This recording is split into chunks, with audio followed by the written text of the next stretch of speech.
Hello everybody and welcome to today's webinar. Our webinar this morning will cover what's new in Sentinel GIS. Sentinel GIS is our desktop-based ArcMap-based program for mosquito control. We'll talk about some of the things that are new. Before we get started, just a couple of housekeeping things. The webinar will be 20 to 30 minutes long with questions. If you have questions as we go along, or at the end, please type them into the questions section in the GoToWebinar panel, and we'll answer those at the conclusion of the demonstration. Today's webinar will be recorded too, so if you have others that are interested in seeing what's new, then this will be up on our YouTube channel shortly after the broadcast today. I'd like to talk for a few minutes about some of the new features in a couple of the Sentinel modules and in Sentinel overall, and then we'll show you some product demonstrations. So let's talk about some of the things that have been developed in recent months for a couple of the Sentinel modules. First of all, for Service Request, we did release Service Request version 3.0.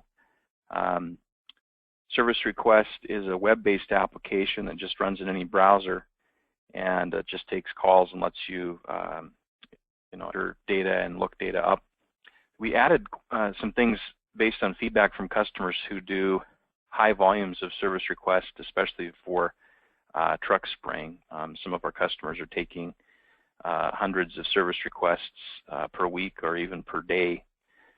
So we added some options that work between service request and adulticiding. We can automatically close requests based on truck spraying, and we'll show you how that functionality works.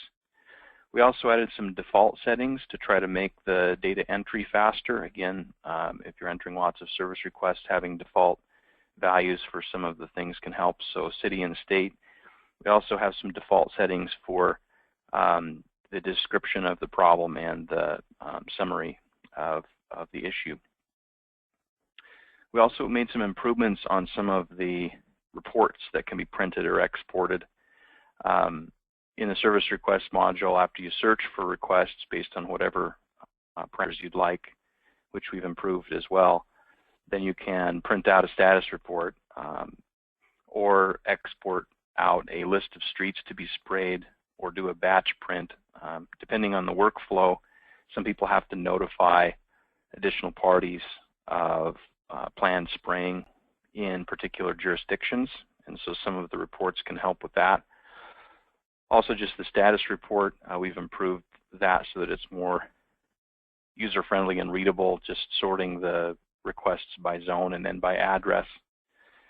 Additionally, we also added some fields for due date and estimated completion date. So some people need to be able to keep track of special appointments or requests for special events. So we'll show some of those things here in a demonstration in a few minutes. Kind of tying in with some of those things, we mentioned the adulticiding option, automatically closed requests, but we've added some additional things in the latest adulticiding version. We added the ability to split a spray session at a zone boundary, and so for reporting purposes, everything can be tied to a zone. As the drivers drive around doing their spray activities, they may or may not always remember to stop a spray session and start a new one at the next zone. So the processor, once the data is downloaded, can automatically split those spray sessions based on whenever they cross the zone boundary. We also added an option for some operations that do aerial spraying to import SkyTracker data. SkyTracker is a commercial program for aerial spraying that records data, including shapefile data. So that data can be imported into adulticiding, and those spray sessions can show up on the standard reports. It's not a new feature, but we also do have an import option for ADAPCO monitor data. Some customers are using a mix of different equipment, and so we already support other sprayer brands like Clark, SmartFlow, London Fogger, B&G Phoenix and Curtis Dynafog, but we can also import data from the Adapco monitors. So we'll show a couple of those options here when we do a demonstration. Overall, in the Sentinel lineup for all the modules, larviciding, service request, surveillance, and adulticiding, we can also do wireless transfer from tablets. Windows tablets are supported in the field, and we introduced this functionality to some users last season, and it's been part of the standard product for this season. There's options in the DataLink GIS program to enable that capability and set up the settings for it. So if you're using Windows tablets, you can basically synchronize data wirelessly, and multiple people can synchronize data at the same time. So we'll show you how that is set up. There's been a couple of improvements or enhancements in that functionality too, for those of you who may have already been using that this past season, as far as the data that it actually synchronizes. In the past, it would only synchronize the business data, so things like your sites, inspections, treatments, and service requests. Now it will synchronize all of the map data, all of the program files and settings files, etc. So if you make changes in the map on Sentinel Desktop, add a layer, change symbology, add a background map, whatever, then next that the Windows device is synced, then they'll get all of that updated information. So no more having to take the memory cards out and synchronize them for that purpose. Additionally, this spring, Juniper Systems has announced and released its Windows 10 tablet called the Mesa 2. This is good news for Sentinel users. Many are still using Windows mobile devices, which are still supported, but as those mobile devices age and people start to use newer devices, the Windows tablets often have much larger screens and run much faster. So many of you have been using various Windows tablets, some consumer grade ones from companies like Asus or others, and while those work very well for what they're designed for, they're not very rugged and so on. So Juniper Systems is a company we've worked with and trust, and we've worked with them for decades now, and so we're glad that they have an actual Windows tablet, a rugged option. That Mesa 2 also works with the adulticiding module, because it has a serial port connection still for those all the different sprayer types that output data over a cable. So I'm going to break off and show a demonstration of some of these tools. We'll start with some of the functionality in the service request web application.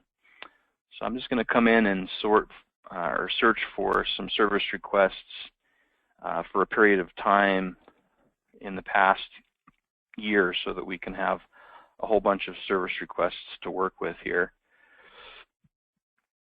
and show some of the reports. So just on the search criteria, we have enhanced this some. So those of you who have the service request module, we did add some additional search options for things like priority and target. Some of these are now multiple selection, making it easier to search for the things that you want.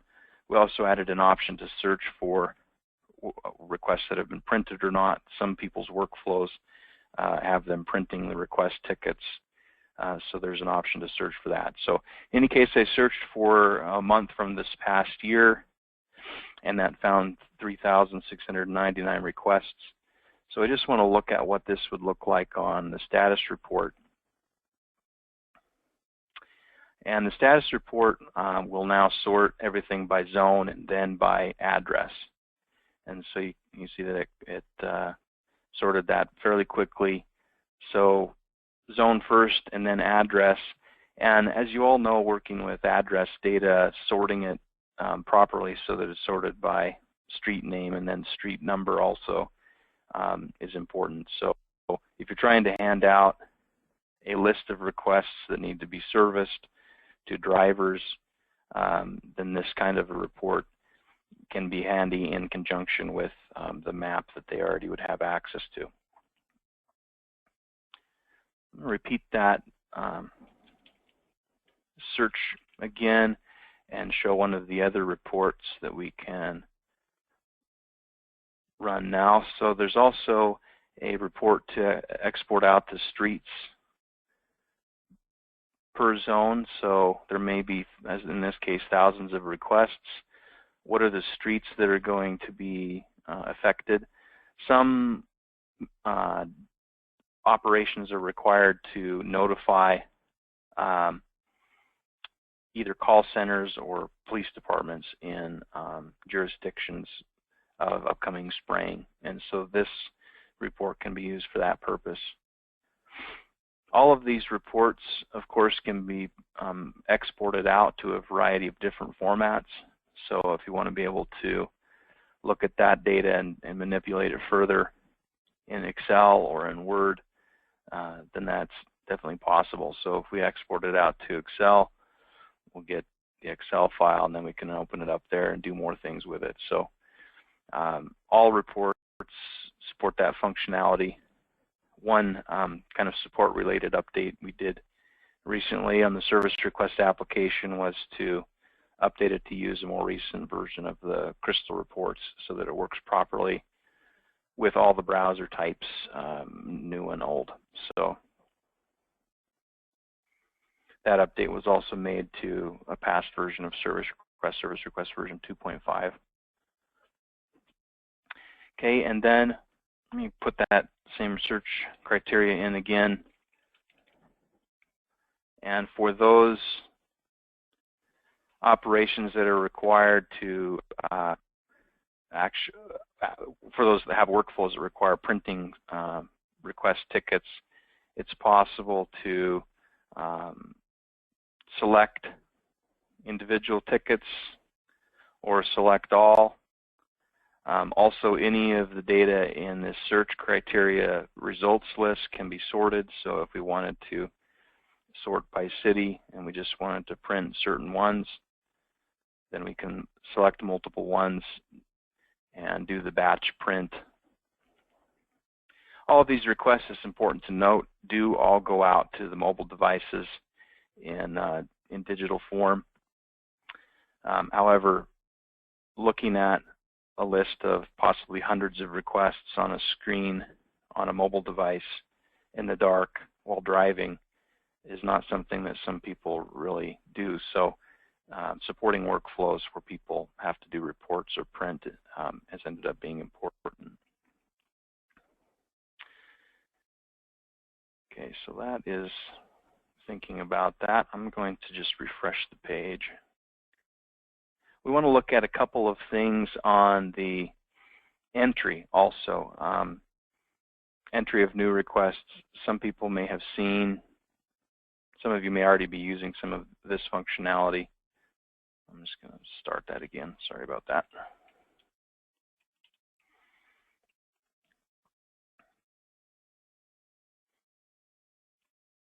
We want to show the default settings for some of the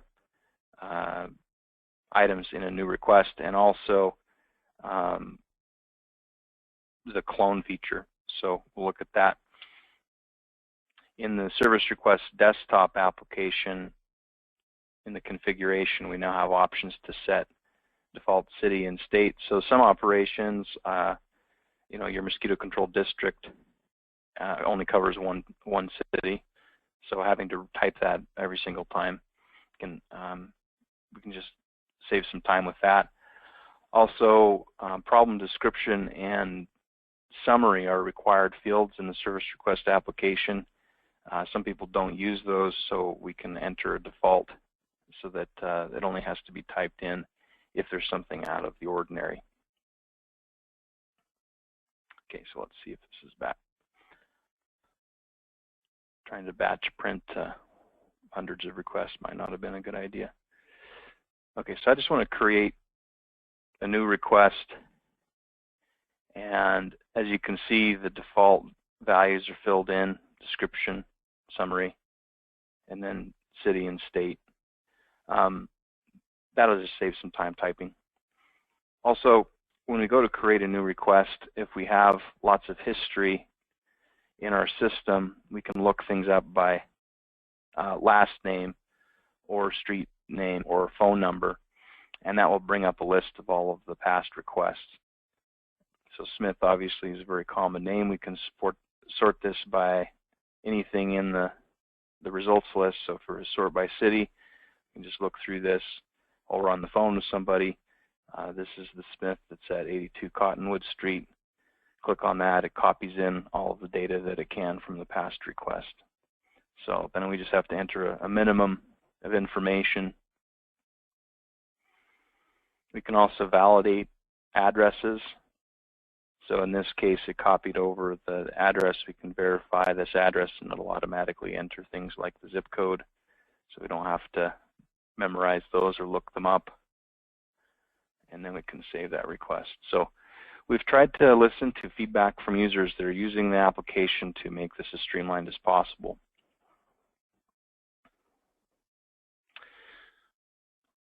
Okay, so I'm going to switch over to a couple of things on the Adulticiding program. First, in the Adulticiding configuration, I just want to show a couple of the new options that are in here and explain them. The option to split spray sessions at the zone boundary, we mentioned that.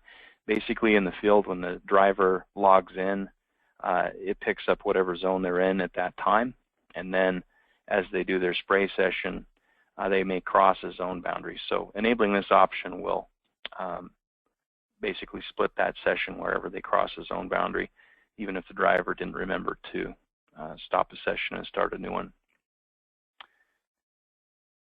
The option to automatically, just one more comment on that split spray session, that can be important for operations where some of the zones you may bill a customer. Some people have situations like that. So if there's a zone where you have to bill, a separate entity, and being able to get reporting on the actual amount of chemical used and amount of time spent in that zone is important. The other new option here is to automatically close service requests based on the spray session.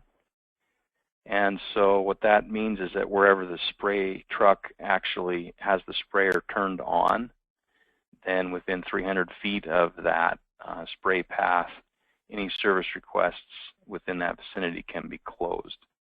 And it's possible to configure which types of requests can be closed. So you may have multiple different kinds of service requests that come in, property checks. Some operations also handle various nuisances or pests, and so obviously the spray truck operations shouldn't close out requests that have nothing to do with spraying. So you can specify which types of requests should be automatically closed.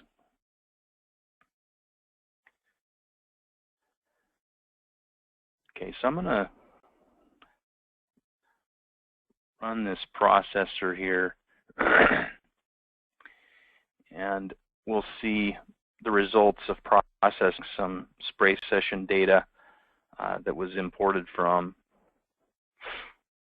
an Adapco monitor.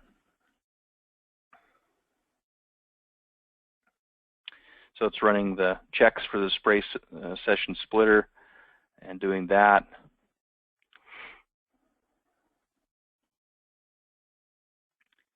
And then it will run the check for closing the service requests. So as that's working, here in the background, we've got some service requests in an area, and some of these are for spraying and some of them are not. So once the processor completes, then we'll take a look at the resulting data.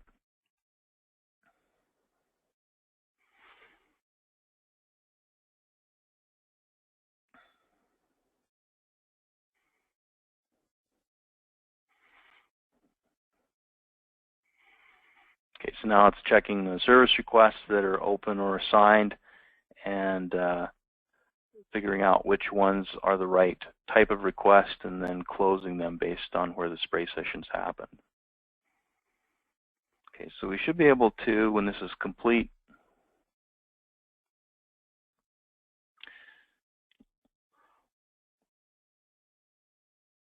look at where the spray session occurred. And so some of the requests were not near a spray session. We can see how that looks compared to the actual drive path here. And then some of those requests were within that. And so we can see that the ones that have turned gray are now closed. The ones that are blue are still open. So that service request auto closer, of course, I just used it as an example with a few requests.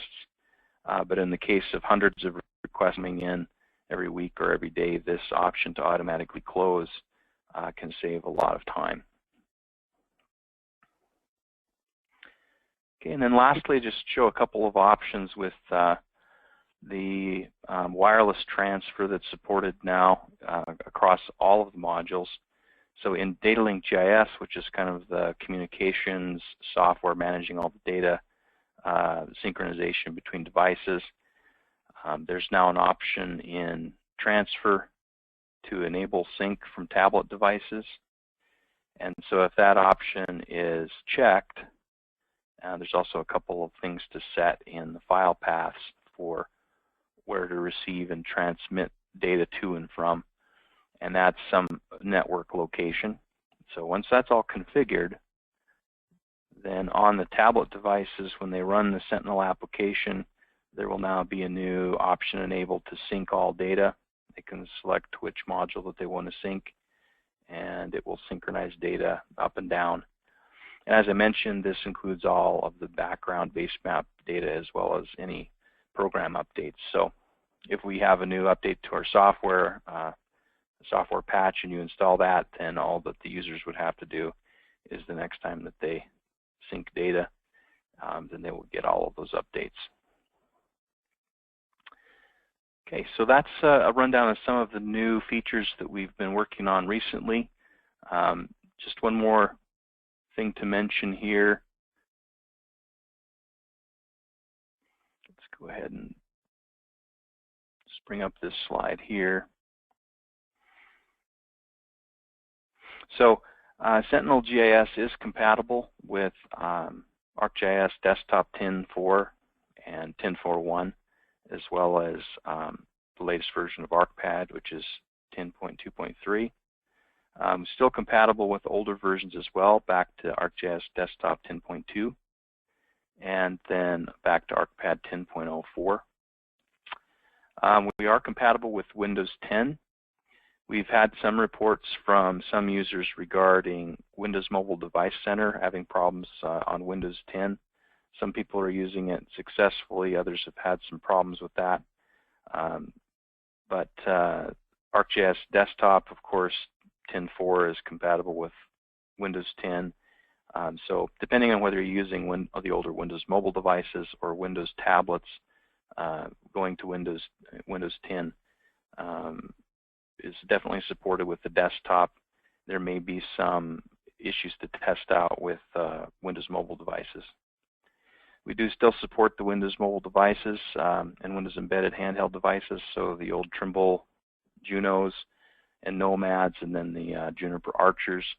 But as I mentioned, we're seeing more and more people, as they replace old equipment or purchase new software and equipment, use the Windows tablets, whether that's the Mobile Demand or the Juniper Mesa, or even just consumer tablets like the Asus tablets. Just a couple of more things to mention about the Juniper Mesa 2. It is available now. The model with the built-in serial port is expected to be available within a week or so. It is possible to evaluate that hardware, so if you're interested in evaluating that, you can contact us and get on the list if you want to try that out with your truck sprayers. But it is a Windows 10 with lots of horsepower, but also fully rugged. So let me switch back here. We'll just see if there are questions. Now's the time to ask any questions that you have. Let's take a look at the questions panel and see see what people have asked.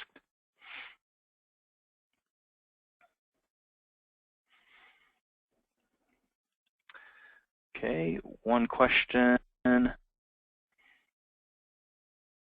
that's asked is the Service Request version 3 at an added cost or an upgrade to version 2? No added cost. Contact us to upgrade. Basically, we would have to remove the old version and install the new. It's not part of the basic patch installer that many of you download. So, but no additional cost for that new version if you already have version 2. If anyone is running a really old version of Service Request version 1, then there would be an upgrade cost for that. Another question is just how much per unit for the Juniper Mesa. We generally don't give pricing out on webinars, so we can contact you afterwards for that information. Okay. Let's see if there are additional questions. All right. I do have a couple of questions for those who are on the call today. First question just is related to which Sentinel modules you're currently using. So if you would take a minute, just answer that poll.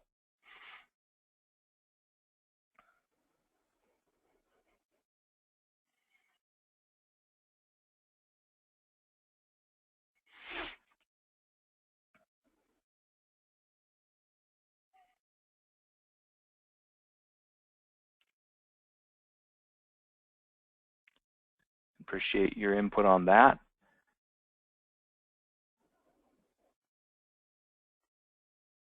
So most of you have voted. We'll give just a couple more minutes for the rest to vote there. So looks like most people have voted. So go ahead and close that poll. And just one other question. If you are interested in adding any Sentinel modules, many of our customers in years past started out with larviciding and adulticiding, for example, and didn't use the service request module. We've added a lot of functionality over the past few years, so it might be of more interest.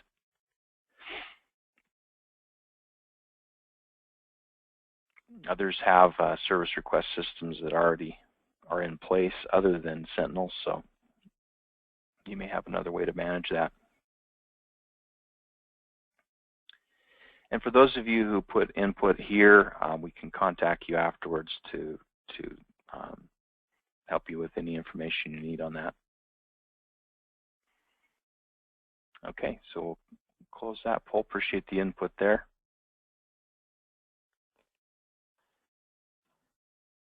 Okay, so in conclusion, we just want to thank you for attending the webinar today. As I mentioned, it will be available on a recording. If you have any further questions, information regarding products and pricing and such, then Ryan Pearson can assist with that information. His email is there on the screen. If you need any assistance with problems with the software, Roger is the main contact for Sentinel support. I'm also available to help with problems there. As all of you know, it's busy field season time, so we're doing our best to respond to requests and questions and issues as they come up. If you have any questions or comments about features that you'd like to see in the software, things that would help make your job easier, that could be a significant benefit, please contact me. I'm the program and product manager, so any suggestions you pass on, we try to evaluate those and implement ones that would make sense for most of our users. Okay, I'm going to take one more check for any questions that have been asked in the meantime. Looks like we Got another couple questions. No. Okay, so it looks like we're good. I appreciate everybody's attending today. As I mentioned, I know it's field season, so everyone's busy, so thanks for taking the 30 minutes and spending it with us this morning.